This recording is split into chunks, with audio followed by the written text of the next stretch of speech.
Hi guys, I hope your Friday is going wonderful and that the weather is treating you nice as we're heading into summer. And it was raining over here today, which is really fun, and then it's all sunny now. So we had a nice change up in the weather. That's been a good time. I love the variety. I love when it's like super cloudy and then it can move to like sunny and then you feel like you're living in multiple days when it's really just one. So I hope that everything in your lives are going well, and I'm genuinely curious to know like how you've been and the things going on in your life. And so today I wanted to read a passage, actually two passages that I was really touched by and I thought were just really impactful to kind of my like view of God. So I wanted to go ahead and read a couple of verses to you that I thought were just really good. And yeah, so okay, so I'm going to be reading from Psalm chapter 20 and chapter 21. So if you want to follow along, you are more than welcome to. These two chapters aren't very long, but I really liked them, and I want to point out a couple of key verses that I thought were really good. So Psalm 20, starting in verse 1. May the Lord answer you when you are in distress. May the name of the God of Jacob protect you. May he send you help from the sanctuary and grant you support from Zion. May he remember all your sacrifices and accept your burnt offerings. May he give you the desires of your heart and make all your plans succeed. We will shout for joy when you are victorious, and we will lift up our banner in the name of our God. May the Lord grant all your requests. Now I know that the Lord saves his anointed. He answers him from his holy heaven with the saving power of his right hand. Some trust in chariots and some in horses, but we trust in the name of the Lord our God. They are brought to their knees and fall, but we rise up and stand firm. O Lord, save the king. Answer us when we call. So that is chapter 20, and two of the verses that I really liked in that. The first one was Psalm 20, verse 6, but like the second half of verse 6. So the whole verse is, Now I know that the Lord saves his anointed. He answers him from his holy heaven with the saving power of his right hand. I thought that was a really interesting way to look at how like big God is. So when it talks about that he answers him from his holy heaven and with the saving power of his right hand, it's weird to think that like we can know in our heads that God has so much power and that he can save us, but like to think that like his right hand holds all the ability to deliver us from everything, that just makes him sound like so much more powerful and so big when you think like all that power is just in his hand. Like that's not like it's not that it takes his whole being to like save us. That's like just his hand. So I really like that. And then in verse 8 it talks about, they are brought to their knees and fall, but we rise up and stand firm.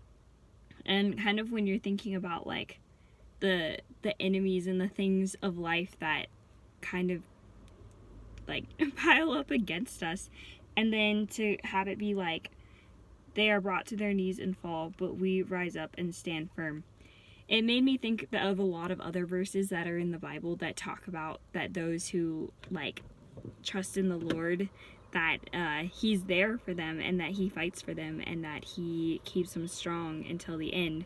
And so it just was a really cool verse to kind of like encapsulate like all those ideas. So yeah, that was verse 8.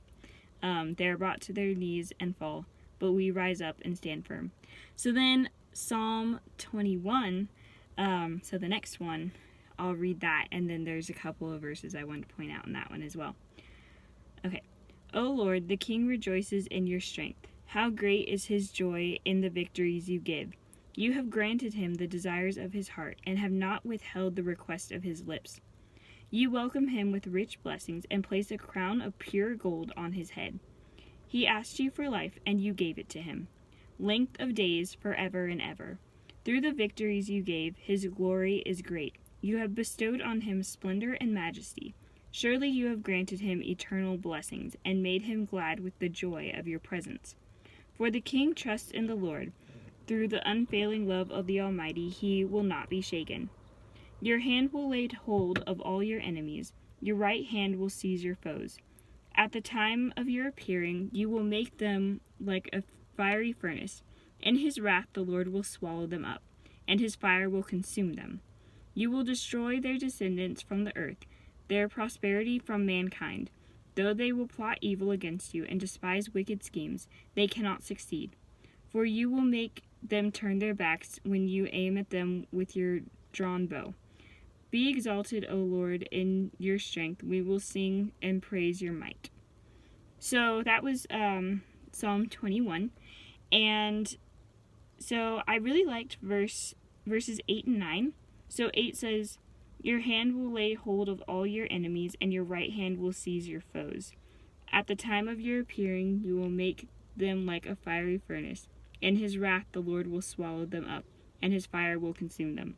So kind of like in verse 6 of chapter 20, it talks again in verse 8 in chapter 21 about like God using his right hand again, just like taking out all of his foes, like just with his hand. So again, it didn't take like all of his power and all of his strength and like everything. It was just like his hand, and it wiped out like all of his foes. And then in verse 9, when it talks about in his wrath, the Lord will swallow them up and his fire will consume them. It's just like, it's not like this small, simple power. It's like this intense, like people are being consumed. And then verse 10 says, you will destroy their descendants from the earth, their prosperity from mankind. Like, whenever God wipes something out and whenever he removes it, like, he has the ability to remove it completely. So there's, like, no remains. So, like, if he wants something gone, it's going to be gone completely. And then I also liked that last verse of chapter 21, verse 13, where it talks about, be exalted, O Lord, in your strength. We will sing and praise your might. So I thought that was also really good, because it's just like, reading those two chapters and some of those verses within them that just talk about the strength of God. It's like, be exalted, O Lord, in your strength. We will sing and praise your might. Like, just even reflecting on like the strength that God has, like, that's just enough to be like, you have a lot of power, and like there's so much that you're capable of doing, and that by itself, we can praise him for just that. So I just wanted to share those two chapters and just kind of share that, because I thought it really opened up like my mind to just like how big and how powerful God is, and how things are so simple for him. Like, he can just decide like, oh, okay, I don't want this on my earth anymore, and then he just can remove it.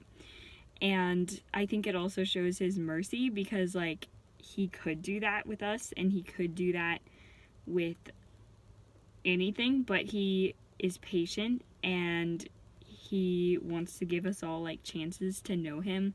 And so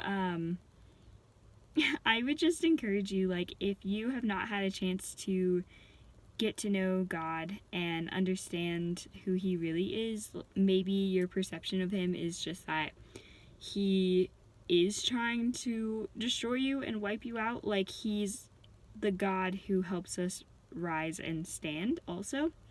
And so if that's just any encouragement, that like, even though he's the God who can take things out, he's also the God that when he is behind someone and fighting for someone, that person won't ever fall, because if it's the Lord who's like guiding that, then that person's not gonna fall, because God will not fall. And it's just through our constant communication with him and trust in him and building a relationship with him that we can have that strength to endure through him. So I hope you guys have a good rest of your weekend, and please message me if you have any questions. And I don't know for sure if I said this actually on my YouTube channel, but I do have an Instagram page, and it's called Make Waves. And so if you're interested in like following more of my stuff that's more daily, you're more than welcome to follow me on there. And my main goal is really just to be able to share like the word of the Lord with as many people as I can, and that end goal being to just have everyone that I can reach and that the Lord allows me to reach, to be able to share the gospel with those people. So if you're interested and want to like invite other people to check out that page, that would be awesome. Again, that's Make Waves, and that's just on Instagram.